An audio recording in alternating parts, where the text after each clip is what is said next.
वही 2003 में जिस तरीके से प्रमोद जैन भाया को निर्दलीय जिताया था तीसरा विकल्प देख के, उसी तरह अंता की जनता ने मन बना लिया कि असली विकल्प अब आया है। नरेश मीणा एक किसान का बेटा है, दलित आदिवासी का बेटा है, उनके बीच का बेटा है, हाड़ौती का लाल है, उनकी दर्द को अंदर तक समझता है।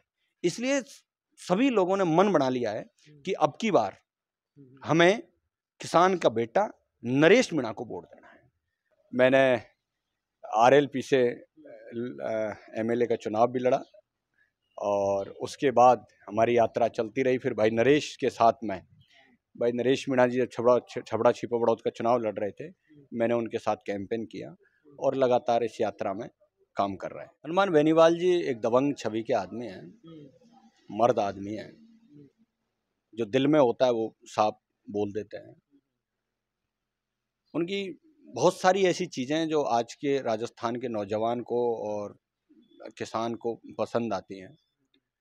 बहुत सारी अच्छाई हैं उस आदमी के अंदर की निडर होकर के और वो लड़ाई लड़ता है, किसान जवान की बात करता है। किसी आदमी से पूछ लो अंता में जाके, जो बेचारा थोड़ा सा जागरूक है या जो काम धंधा रोजगार करता है, या मैं ये कहता हूँ कि चर्चा करता है राजनीति पर, सांस्कृतिक, शिक्षा, चिकित्सा पर, उन सबको प्रमोद जैन भाया ने एक एक बार जेल पटकवा दिया है। किसी भी व्यक्ति ने प्रमोद जैन भाया के लिए कमेंट भी कर दिया होगा तो उसको भी जेल में पटका के ठुकवा दिया है। किसी ने अच्छा रेस्टोरेंट खोल लिया उसको भी प्रमोद जैन भाया ने पिटवा दिया है। किसी ने अच्छा रोजगार दुकान खोल ली उसको भी प्रमोद जैन भाया ने पिटवा दिया है। सब परेशान है, सब पीड़ित हैं। इसलिए नरेश मीणा से आस है, क्योंकि नरेश मीणा जब उनका नेता बनेगा ना तो यहाँ के किसानों के मजे हो जाएंगे। नमस्कार, मैं सुल्तान और इस वक्त अंता में, और अंता चुनाव की नज़र पूरे राजस्थान इस चुनाव को देख रहा है कि यहाँ की जो समीकरण है, क्योंकि पूरे राजस्थान में अभी एक ही चुनाव है, उपचुनाव है, और यहाँ पे जगह जगह होटल भी बैठते हैं, ढाबे भी बैठते हैं, कहीं बैठते हैं, इस चुनाव की चर्चा हो रही है। तो अभी मेरी मुलाकात प्रहलाद जी खटाणा है उनसे हुई, इनसे मैं बातचीत करा, सोचा कि इनकी जो कुछ विचार है वो मैं आपके साथ साझा करूँ। तो सबसे पहले तो बात करते हैं, थोड़ा सा अपने बारे में बताएं, कहाँ के आप रहने वाले हैं? मेरा नाम प्रहलाद खटाणा है, मैं जिला करौली से हूँ और टोडा भीम विधानसभा क्षेत्र आता है मेरा। हमारा 12 गांव खटाणा परिवार है, वहाँ पर कैमरी जगदीश भगवान का बड़ा मंदिर है, वहाँ से आता हूँ। तो आप राजनीतिक क्षेत्र में कब से रुचि रहे हैं, कब से काम कर रहे हैं? पहले मैंने मीडिया में ही काम किया है। अच्छा। उसके बाद हमारा एक सामाजिक मूवमेंट चला जो हमारे युग पुरुष कर्नल करुण सिंह बैंसला जी ने चालू किया था। उनके साथ मिलकर के काफ़ी सामाजिक कार्य किए और फिर वहाँ से हम आगे बढ़ते हुए मैंने आरएलपी से एमएलए का चुनाव भी लड़ा और उसके बाद हमारी यात्रा चलती रही। फिर भाई नरेश के साथ में, भाई नरेश मीणा जी छबड़ा छिपा बड़ौद का चुनाव लड़ रहे थे, मैंने उनके साथ कैंपेन किया और लगातार इस यात्रा में काम कर रहे हैं। तो आरएलपी से चुनाव कब लड़ा, कौन से विधानसभा से लड़ा? बाई इलेक्शन था 2021 का, तब लड़ा था। विधानसभा कौन सी थी? राजसमंद। अच्छा, तो आरएलपी से चुनाव लड़ने का क्या रीजन रहा?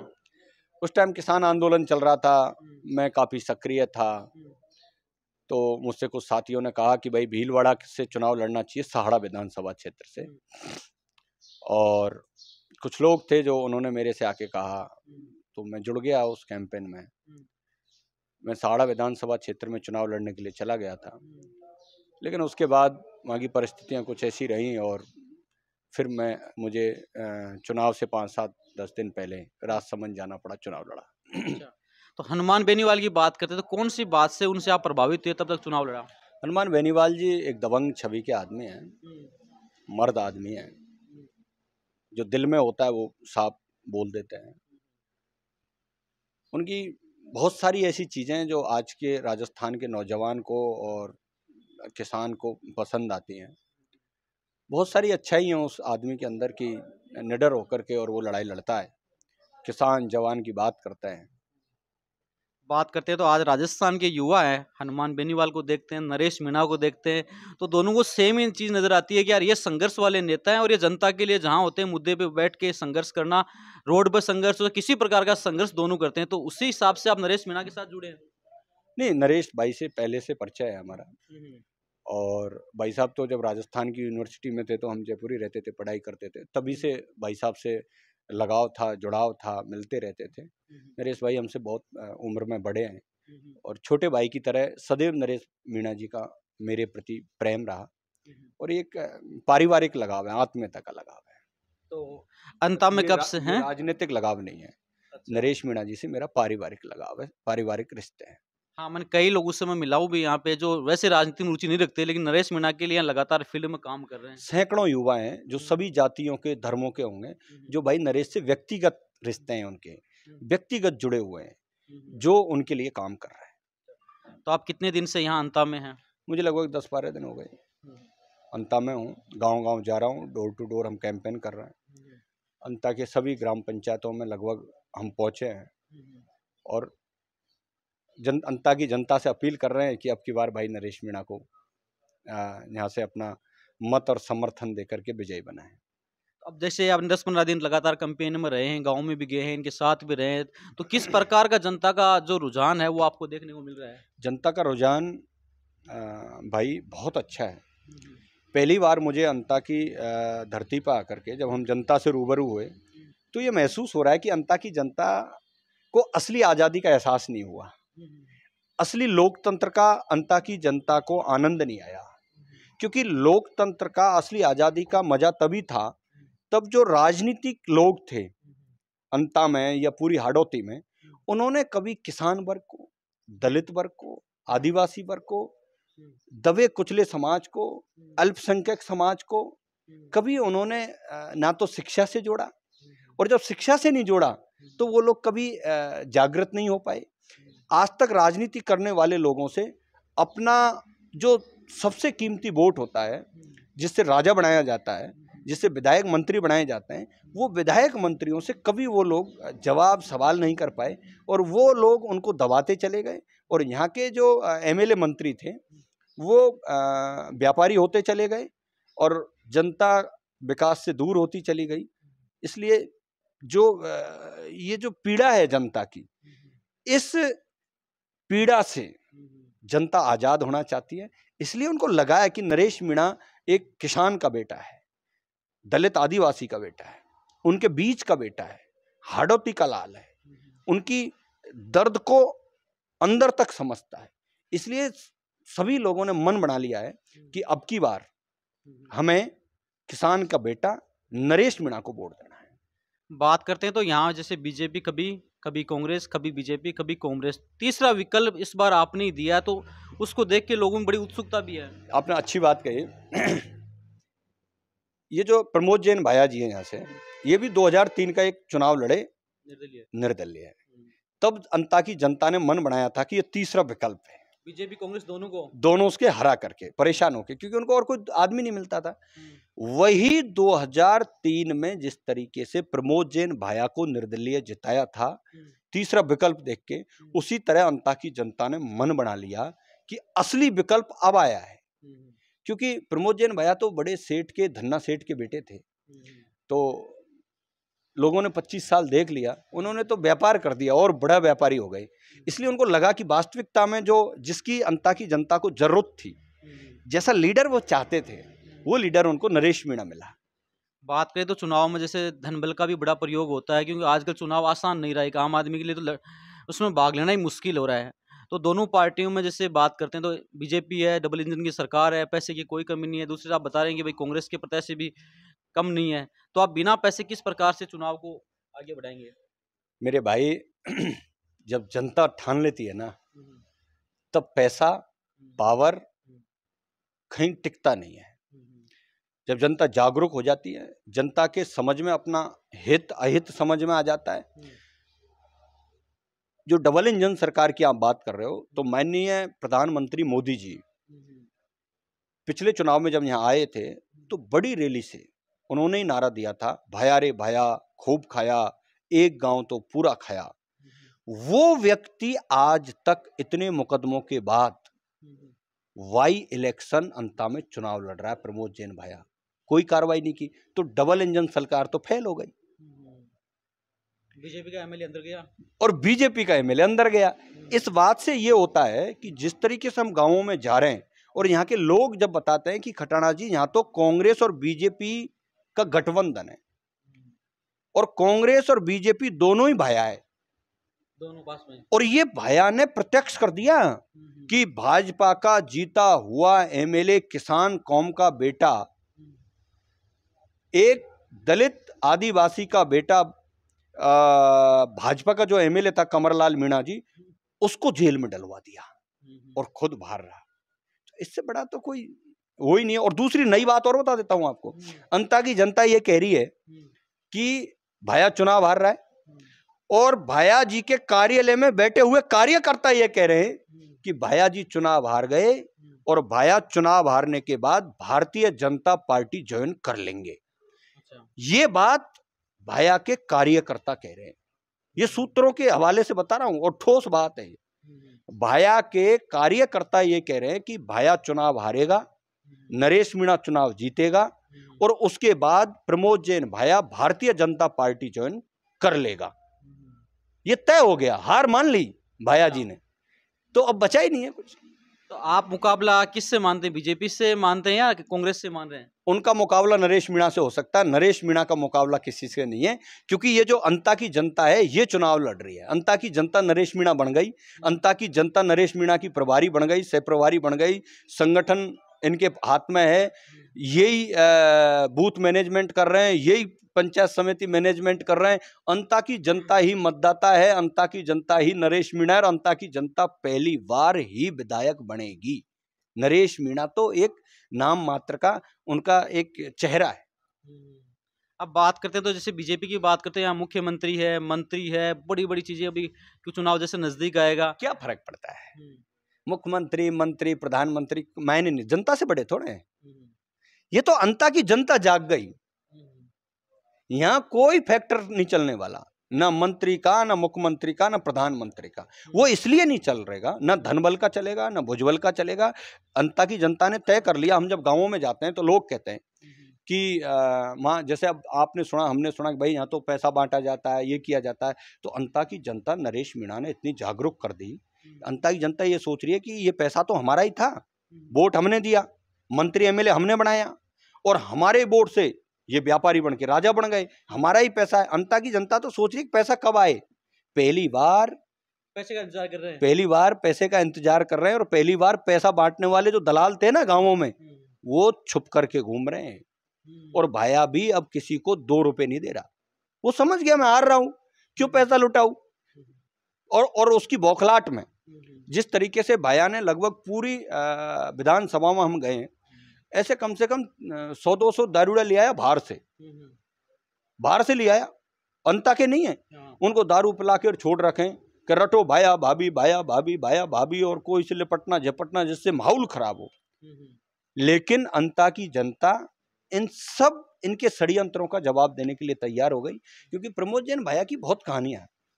एक यहाँ के नागर साहब थे जो पहले चुनाव लड़े, जब ये निर्दलीय लड़ा था, इसने उस ईमानदार आदमी को बदनाम किया, उस ठाकर समाज को बदनाम किया यहाँ। तो यहाँ क्या है, हर आदमी अब जागरूक हो गया। भाया को वो गजब का तमाचा देगी जनता अंता की, भाया सपने में भी नहीं सोचा था रे भाया। सही बात है, भाया से बहुत बुरी हो जाएगी।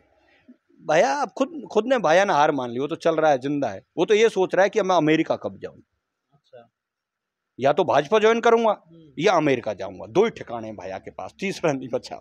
नहीं, भाया तो बोलते हैं कि भाई नरेश मीणा बीजेपी का ही आदमी का टूल की तरह इस्तेमाल कर रहे हैं। आप वो तो कुछ भी बोल सके, लेकिन आप भाया से एक बात पूछ लेना कि प्रमोद जैन भाया इस चुनाव को जब हारेगा तो क्या भाजपा ज्वाइन नहीं करेगा।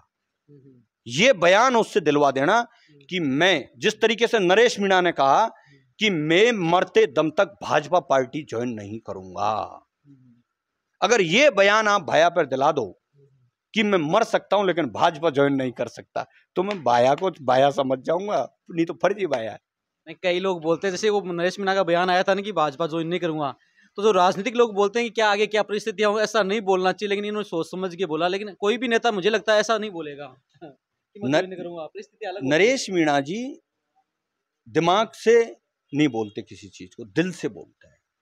दिमाग से बोलने वाला व्यक्ति व्यापारी होता है, चाहे वो किसी भी फील्ड का व्यक्ति हो। नरेश मीणा उस जनता के दिल की बात बोलता है, उससे चाहे उसे व्यक्तिगत नुकसान हो जाए, इसकी परवाह नहीं करता। नरेश मीणा एमएलए बनने के लिए या कोई सांसद बनने के लिए ये लड़ाई नहीं लड़ रहा है। नरेश मीणा हाड़ौती के दबे कुचले लोगों को आजाद कराने की लड़ाई लड़ रहा है।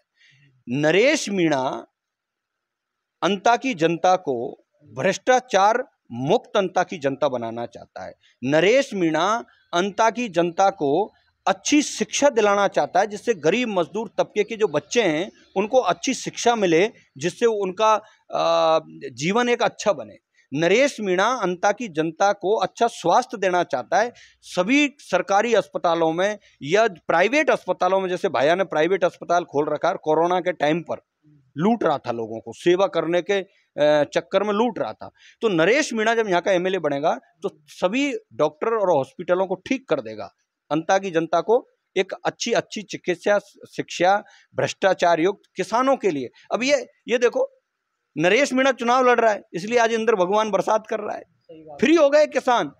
नरेश मीणा के 5000 प्रचारक तो हाड़ौती के आज फ्री हो गए, बरसात आ गई, खुश हो गए। तो भगवान भी साथ दे रहा है नरेश मीणा का, और किसान भगवान अन्नदाता प्रसन्न हो रहा है। ये शुभ संकेत है। नरेश मीणा अंता की जो मातृ शक्ति है, नारी शक्ति है, उसके सम्मान के लिए काम करेगा।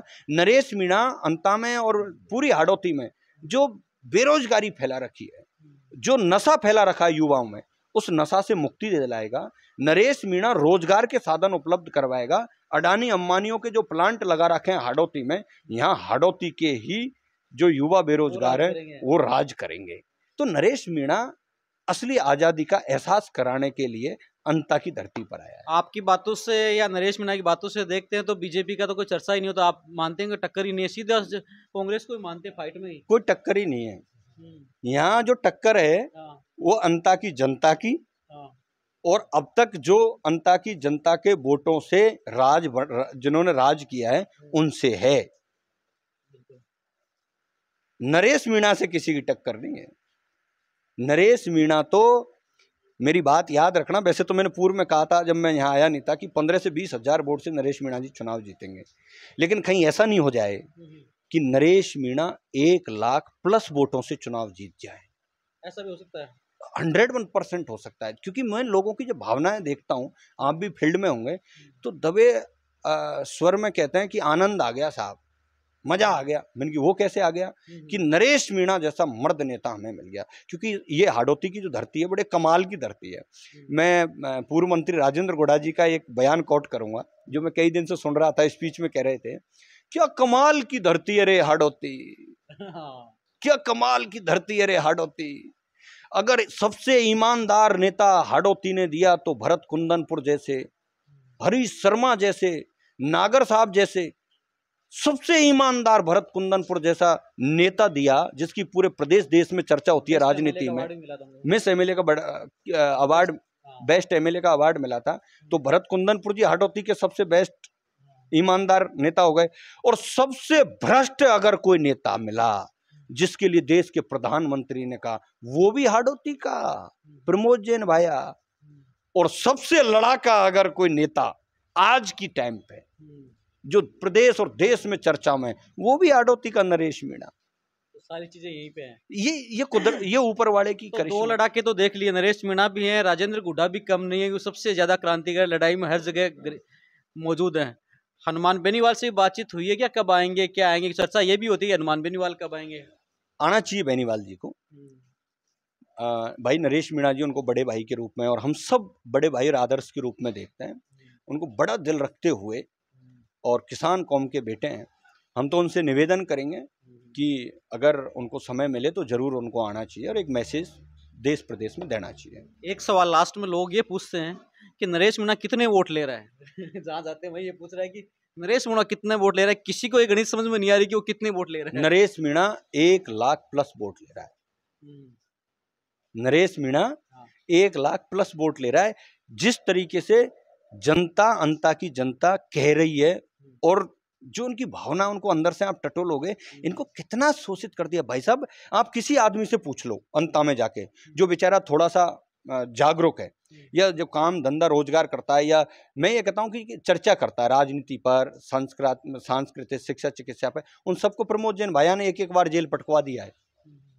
किसी भी व्यक्ति ने प्रमोद जैन भाया के लिए कमेंट भी कर दिया होगा तो उसको भी जेल में पटका के ठुकवा दिया है। किसी ने अच्छा रेस्टोरेंट खोल लिया उसको भी प्रमोद जैन भाया ने पिटवा दिया है। किसी ने अच्छा रोजगार दुकान खोल ली उसको भी प्रमोद जैन भाया ने पिटवा दिया है। सब परेशान है, सब पीड़ित है। इसलिए नरेश मीणा से आस है, क्योंकि नरेश मीणा जब उनका नेता बनेगा ना तो यहाँ के किसानों के मजे हो जाएंगे। जिस तरीके से खीवसर में जब जाते थे और सुनते थे हम कि हनुमान जी के वहाँ किसानों से कभी कोई बिल लेने नहीं गया, बिजली का बिल, डीपी नए पहुँचते थे, बिजली मुक्त था। बिजली मुक्त अंताकी किसान बना देगा नरेश मीणा जब यहाँ से चुनाव जीत गया तो। और थाने में जब जाएंगे ना अंता के लोग तो थानेदार पूछा करेगा, दादा चाय लोगे कि ठंडा लोगे, गर्म लोगे? सेवा करेंगे लोग, क्योंकि हम नरेश मीणा के आदमी हैं। तो ये एक क्रांति है और हर चीज का एक समय होता है, परिवर्तन समय का नियम है, संसार का नियम है परिवर्तन, तो परिवर्तन होगा। और ये परिवर्तन का जो करंट है वो बड़े बड़े नेताओं के लगेगा। और देखकर 2023 के विधानसभा चुनाव में बड़े बड़े नेता घर बैठ गए। और ये भी एक आपको एक करिश्माई जो ईश्वर को मानते हैं उनको मेरी बात ये बहुत अच्छी लगेगी।